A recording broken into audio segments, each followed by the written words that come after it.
नहीं, तुम्हें किसी की नहीं सुनना है। बच्चियों को बेटों के समान या उनसे भी अधिक मानो। बिल्कुल महाराज जी। आज बुद्धि भ्रष्ट है लोगों की। बच्चियों को हे प्रकृति से देखते हैं। आज हमारे राष्ट्रपति भी इस देवी ही है, नहीं है? तो फिर राष्ट्रपति इस बार 26 जनवरी को केवल लड़कियों का ही वो दिखाया। सब वीरांगनाएं हैं। हमको तो बड़ा मतलब छाती फूल रही थी कि हमारे हमारे देश के अधिकतर बैच केवल उन्हीं बच्चियों का दिखाया है। हमारे देश की वीरांगनाएं बॉर्डर पे खड़ी हुई भैया। लड़कियां कोई निषेध है क्या भैया? और लड़कियां नहीं होगी तो लड़के कहां से पैदा हो जाएंगे? अरे कहां से माताएं ना होती तो हम लोग कहां से आ जाए? कहां से आ गए? बोले बेटी नहीं बेटा। अच्छा, तुम्हारे बेटा उनके बेटा फिर बेटी, फिर क्या? बेटी क्या समझते हो? दैवी शक्ति है। इसके बिना जीवन, बहुत बढ़िया घर बना हो, बहुत बढ़िया सारी व्यवस्था हो, और आप अरब खरबपति हो और किसी माता बहन का वहां अस्तित्व तो ना हो, फिर देखो ऐसा लगेगा कि खंडहर सा दिखाई देगा, शून्य दिखाई।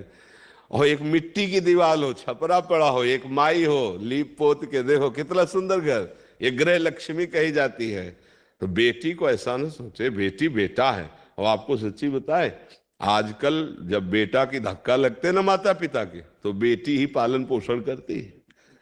कई ऐसे माता पिता को देखा गया जिनको बेटों ने घर से निकाल दिया और अपने बिटिया ने स्वीकार कर लिया। बिटिया के यहाँ जाके वो वहां रह रहे पालन। कई ऐसे हमारे सामने उदाहरण है। और पिता को कोई भी विपत्ति आवे तो आगे बेटी ही खड़ी हमें नजर दिखाई दी है। तो हमें लगता है बेटियों के प्रति हमारे जो देश में श्रद्धा और भावनाएं थी वो सब हट रही हैं। ए वयोवृद्ध पिता छोटी बिटिया बुला के पैर छुए जाते थे, अपनी बेटी के नहीं छुए जाते। कितना पवित्र भाव। मतलब छोटी बच्ची तो पूरा परिवार उसे देवी रूप मानता था। आज जो है समय बदल रहा है तो बेटी को गलत भाव से देखा जा रहा है कि दहेज देना पड़ेगा, इतना इतना समस्याएं आएंगी। इस बेटी भगवान की देवी शक्ति है, ऐसे ऐसे नहीं। तो तुम्हें दो बेटियां प्राप्त है तो दो बढ़िया बेटे मिल गए, ऐसा भाव करो। अपनी संपत्ति को दोनों को दे देना और बढ़िया धूमधाम से जहां ब्याह करना, तो बढ़िया परिवार। ये थोड़ी कि हमारा कुल हमारे कुल नहीं है, बेटी हमारा कुल नहीं है जी क्या? महाराज जी, ये बोलते हैं घर वाले वंश चलाना होगा, एक बेटा हो जाए। अब जैसे लोग बहू को कोसने लगते कि बिटिया पैदा किए, तुम में सामर्थ्य है क्या बेटा बनाने की? बेटा बेटी बनाने की सामर्थ्य क्या? ये तो भगवान के विधान से होता है।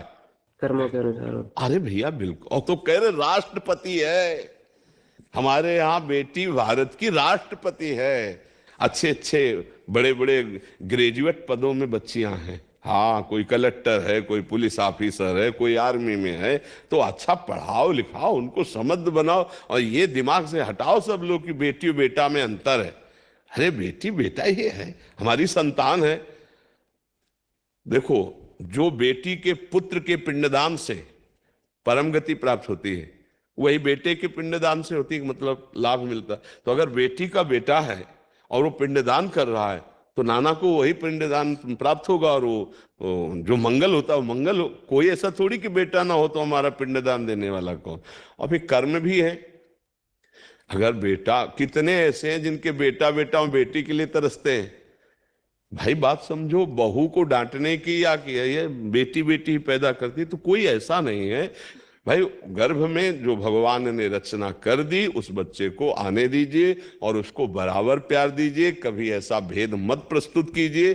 और रही कि आगे चल करके दहेज देना पड़ेगा, तो भगवान ने जिस बच्ची की रचना की उसके लिए विधान भी किया है।